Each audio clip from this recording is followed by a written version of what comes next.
Hey guys, and welcome to a brand new video to the channel. So in this video, we're going to go over 3 kind of odd money making methods which do bring in a decent amount of GP in Runescape 3. So to get started, the first one we're going to do is probably one I would suggest a lot of people to do on the start of playing their accounts, and that is going to be stonewall segments. Now the reason stonewall segments have a demand is because they're used in Fort Free construction. And basically they're kind of annoying to do. So a lot of people generally just buy rather than actually making them themselves. But to make, they are very, very easy to do. So as you can see, a little bit under mid at the minute, but they're currently valued at 10.9k. Now to do this, you can buy limestone bricks.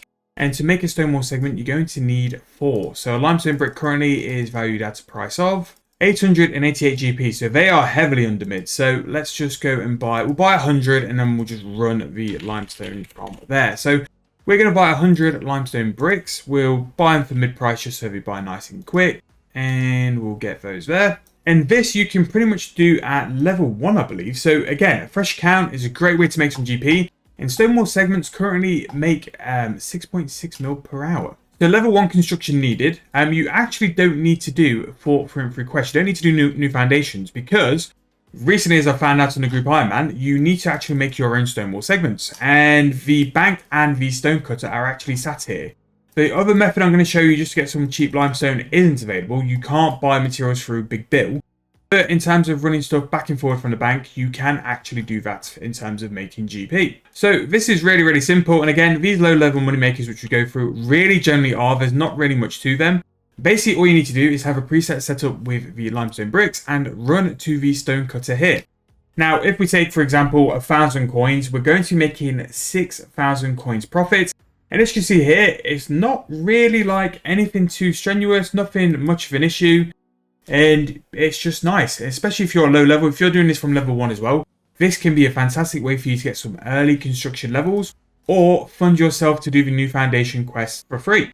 Now, the new foundation quest I would recommend everyone to do because you get the availability to do the workshop, and this is going to be your massive skilling hub for all things skilling. You can use the furnaces, you've got forges, you've got a construction workbench which will make more money. But again, this is how you do this method. So 6.5 mil per hour for doing stonewall segments is very, very nice. Now, if you are really struck for cash and you really have very, very little, what you can do once new foundations has got started to the point where Bill is sat here, again, all you need to do is kill all the zombies and then speak to Bill. It's nothing too big there. You can trade Bill and he has a stock of construction supplies, and you can buy 250 limestone bricks per day for a price of 21 GP each. So for 80 GP, you're turning that into 10,000 coins, and then that is a great way for you to build an account. Even if you just do the 250 limestone bricks every day, that's a way for you to make something in the region of 600k, pretty much for pennies as well. So if you are starting a brand new account, especially on members, and you're looking to bring some GP in nice and early, utilize Bill and make those stonewall segments every day. Not only are you going to get some construction levels, but you're also going to make a substantial amount of GP. In 2 days, you can have your first mill from something like 20 minutes of work. So again, really good one to start and really good way to start this video. So the next method is slightly different, and I think you guys might have seen this method on a couple of my videos because I've been buying the items for quite a bit of time. Maybe not lately, but the past first couple of months of this year, I was buying this item, and this is making ganodermic visors. Now, to make a ganodermic visor, you need ganodermic plates and also a mycelium web visor. I don't know. So these things, which you can actually buy from the person in the Polypore dungeon for a very cheap price, but he only sells 10 a day. So they are very struggle with limits. And ganodermic flakes, you can just buy them as and when. So a price for ganodermic flake is 309 GP currently. And I just need some thread. Of course I do. Jagex really needs to make like an infinite thread thing from a quest, which you can just throw in a tool belt just to make it easier. There we go. So basically that's what you do, but I want to know how many flakes it used. So if we go and do that again, ganodermic flake, if we get 1,000 and a visor. So for this method, you are going to need a slightly bigger crafting level than what the sort of like lower tier is. But with this method as well, it's definitely one where you put the offer in to buy the web visors over time, and you just let that buy, and then you do it in bulk then. Because The Gano flakes really aren't hard to get hold of. It's more getting hold of advisors because of the buy limits and stuff like that. That's what the pain is. So this one's 86. It's a very random money making method, but visors always seem to do very, very well. So to make a visor, you're going to do 500 of the ganodermic flakes. The visors you should really just buy for like K to 2K per day. It really aren't a lot. It's more just the buy limit, which sort of screws you over a little bit. So for a visor, it's currently 258K. And for the flakes, it's 154. So if you have a decent amount of these queued up, you can make some huge profit just by crafting the ganodermic visors. Now, I have over 1,000 of those visors in the bank, and I haven't brought myself to do it because it doesn't have a make all option. If it had a make all option, that would be so easy, but you do have to click them all individually. One thing I would say, what I was going to say, is that normally these don't sell straight away. Normally you have to put them in for a price and wait over time for them to eventually sell. But as you see, they have instantly sold, and for a price of 529K, I've just made 220K in literal seconds because I had the items already bought. But that's how you can make profit. Again, 86 crafting is a very steep level, I will admit.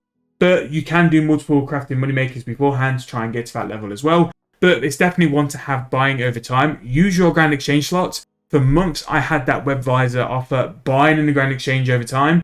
Just so I know when the moment was right, I can just go and just crack all of them out in one big go. So finally, a rogue one. I must admit, it is a very, very rogue one.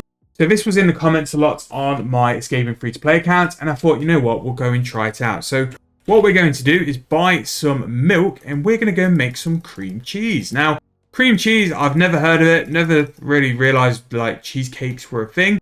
You do have some flavoured versions, which I do suggest you stay very far away from because they actually don't make money.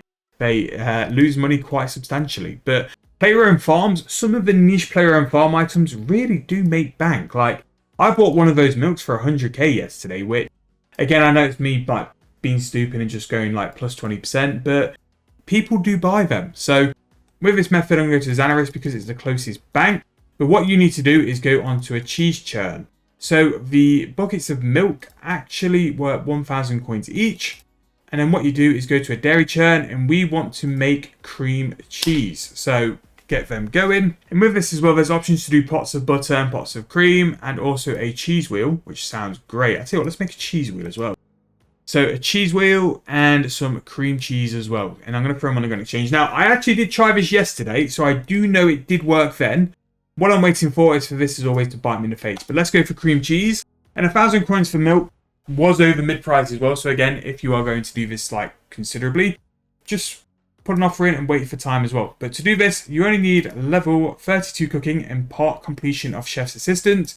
And for the cheese wheel, you need a level of 48. So again, cream cheese is what we were looking to do, but I thought it'd be interesting to do the cheese wheel just to see what it was like.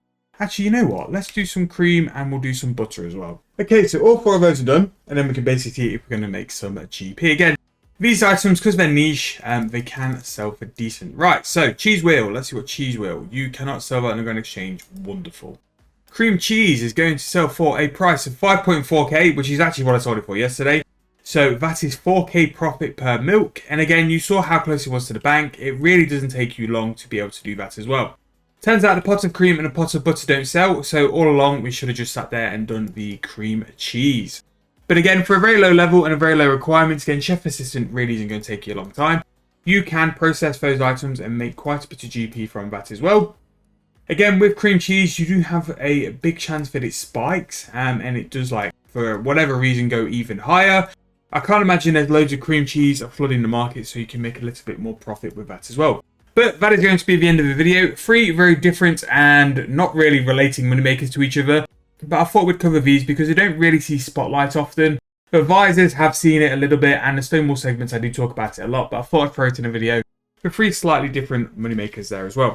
But if you have enjoyed the video, please make sure to leave me a like, subscribe to the channel. Thank you guys so much for watching. I'll see you guys very soon in the next video.